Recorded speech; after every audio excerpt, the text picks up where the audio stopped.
Barry from Chico Volkswagen. I wanted to show you some differences between the Volkswagen Jetta and the Toyota Corolla. For the comparison, we're using two pre-owned cars.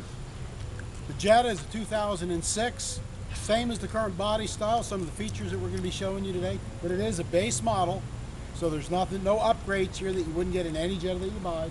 And then this is a basic Toyota Corolla as well. And what we want you to see is what we believe are fundamental differences in how they design cars and the quality that they're looking for.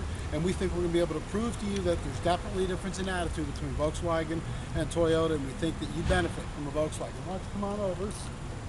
First thing we'll do is take something simple. The front fender. You know, we just stand back and look at a car from the outside, they look pretty similar. But as you can see here, the flex that's in the fender, I can actually do this with just one hand. And I am a 49-year-old guy that's not in that great a shape, so I don't think it's my raw strength that's showing you that. Now, if you come over here to the Volkswagen Jetta,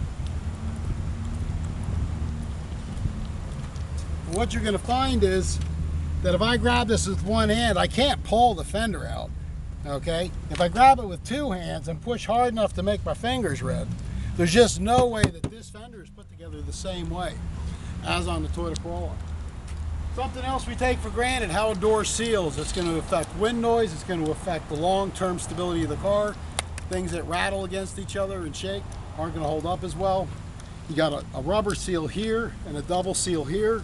You cannot pull these things off by hand, no matter how hard you tug on them. Okay? Gives you a really good solid feel when you close the door. Let's give you a comparison here.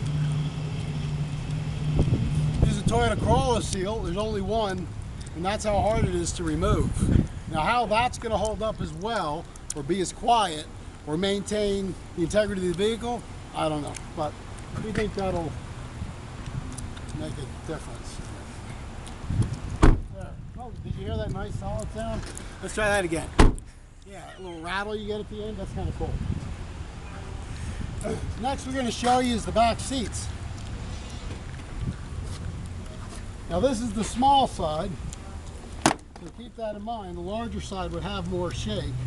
I don't want you to, oops, sorry. I want you to think I'm muscling this around, so we'll just use two fingers here. Notice the way the whole thing shakes. We thought it was broke. We checked with Toyota, and they said no, that's how it's supposed to be. I hope the quality control guy didn't do the safety systems on this car. That's scary. Hope there's nothing heavy in the trunk. Okay, speaking of trunks, let's take a look at our trunks and their trunks. But real quick here, got my seat. Now we're going to use the larger side, and as you can see, there's no flex whatsoever.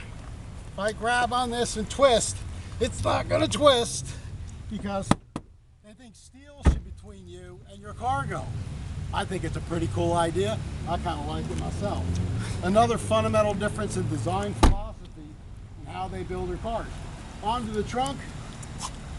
With our car, you're going to notice that you have a nice hydraulic support and this massive spring-loaded double hinge with a huge mounting plate. That gives a solid feel for the trunk. Thing doesn't rattle. Again, when the car is closed, it's part of all the crash system. Everything in your car has to be part of the crash system. I'd rather have this here. Beautiful seal, and again, double hinge. Take a look at Toyota. The budget seemed to come a little bit shy on the finish there. But this is what concerns me. Two little bolts, a piece of extruded steel. It's like something you might have fastened in your garage. And then, if you look at this, it's just, gosh, it doesn't seem to have that same integrity. You know, this is the training class they broke the trunk with doing that, so I don't want to cost myself any money. So as you can see, if I close all the doors and we step back and we look at both these cars, from the outside, they look pretty similar.